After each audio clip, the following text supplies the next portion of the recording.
Hey guys, I want to come to you with a bit of a video on stopping the race to the bottom. So how us tradespeople can stop this race to the bottom where our margins are getting eroded. We're working more hours. The customers aren't as happy. Like, it's not working for anyone, right? And I've gone into this on some other videos, and what I want to kind of unpack today is quite possibly the biggest hurdle for any tradesperson to get over before they can move forward and start to earn more in less time. Working smarter, not harder, and maybe not doing it the way they've always done it. And there's a key to what the biggest issue is. So, there's a reason why so many trades companies are doing the same thing and not getting paid what they're worth. People are trying to beat them down on prices when they're running at 2, 3, 5% margins, and working their butt off and trying to run a few guys or whatever that may not be that engaged in what they're doing. And it gets to the point where you're like, oh, the industry's screwed, the economy's screwed. Where are we going with this? There's no hope for this. You start thinking, I've got to get out of this industry. Or you don't know what you got to do, and I see it. Like, a lot of guys start to get real jaded, and then the older guys haven't ever done anything else. So what are they supposed to do? And really, what I think is the biggest hurdle, the biggest obstacle that tradies are experiencing, and why the large bulk of them aren't getting the success they want in business, it's not because of the economy. It's not because of COVID. It's not because of the marketplace. It's not because of your trade or licensing.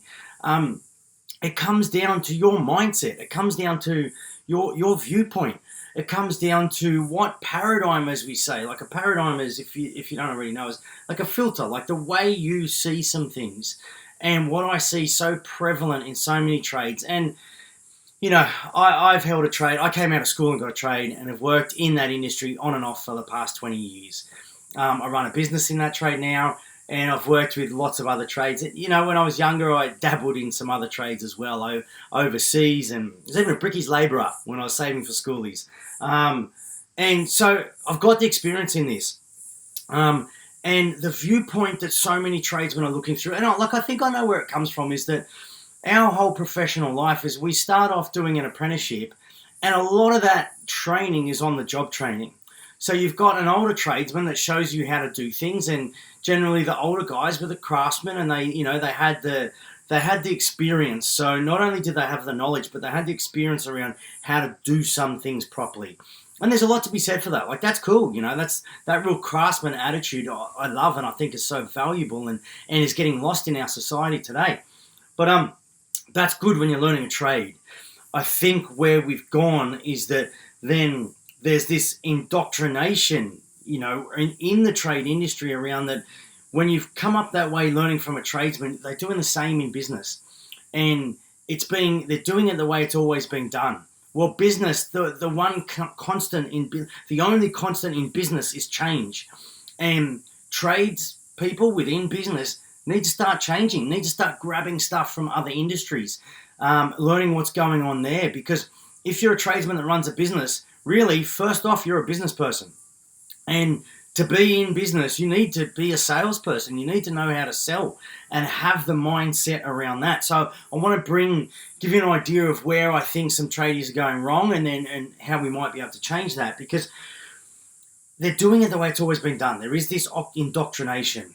There's, like, as men, typically we don't ask for help. It's like it's a weakness. I was once giving a presentation to a whole lot of engineers on a highly technical system within my trade, within fire protection. Now, I knew most of these engineers didn't know what I was talking about. It wasn't their forte, which is why I was there to explain it to them. No one would ask any questions, as you can imagine, from a group of engineers. Sorry if you're an engineer, but you probably know what I mean. Except for one guy.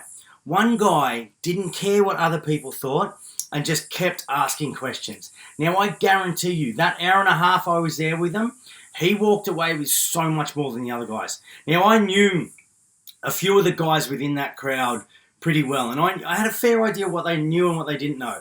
He was asking questions that they didn't know. Like, asking the questions that they didn't have the answers for.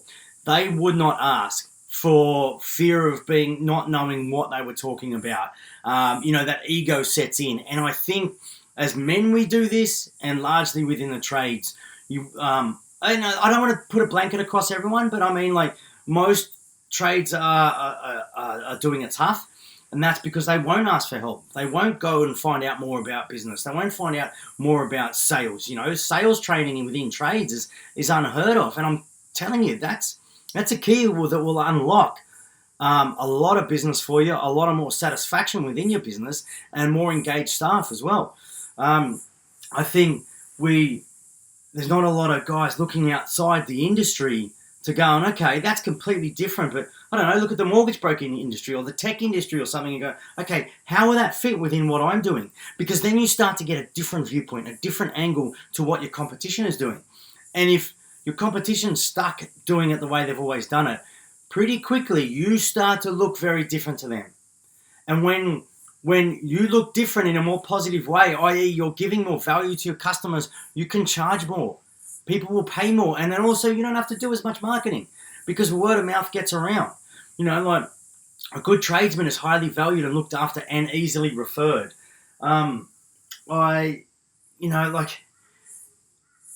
of the guys I talk with, it seems to be, when I start talking about the sales training and how something like that kind of approach where you view yourself as a salesperson, you view your business building as getting to know your customers and caring about your customers more, getting in front of them more like a salesperson would, offering that over and above service like a salesperson would. When I talk to them about that, I get a lot of negativity. I get a lot of focusing on what's in the way. Yeah, that'd be great, but the way the licensing's going, yeah, that's good if it wasn't for COVID or the economy we're in, or yeah, that's good, but that's not going to work in what I'm doing.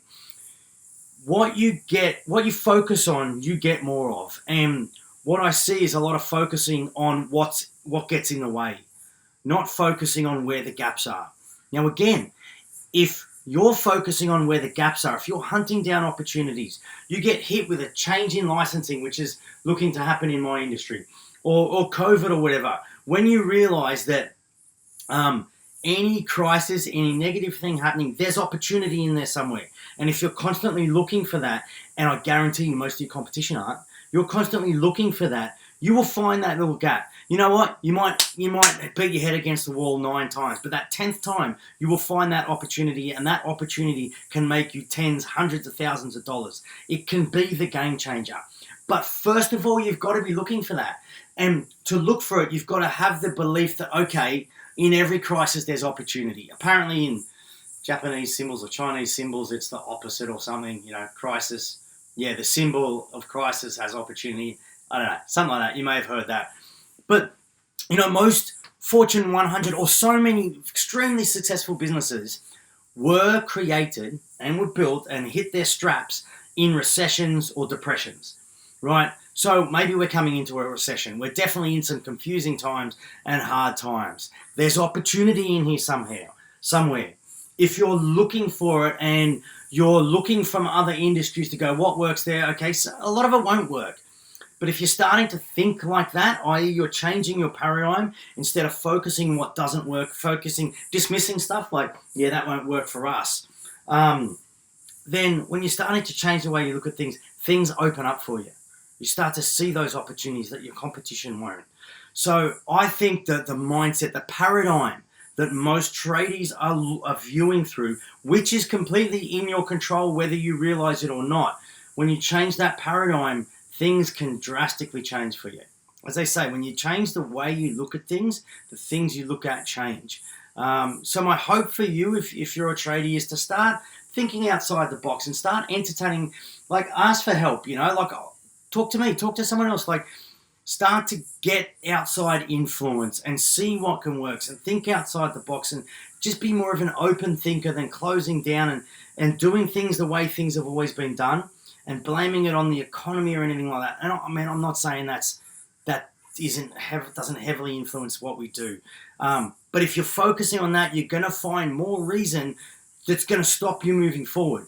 If you're looking for those gaps where you can find something other people can't find, you will be the one that moves forward and quite possibly leaps forward over other companies. The mindset is what makes the biggest difference. Your viewpoint, like the paradigm that you're viewing things through.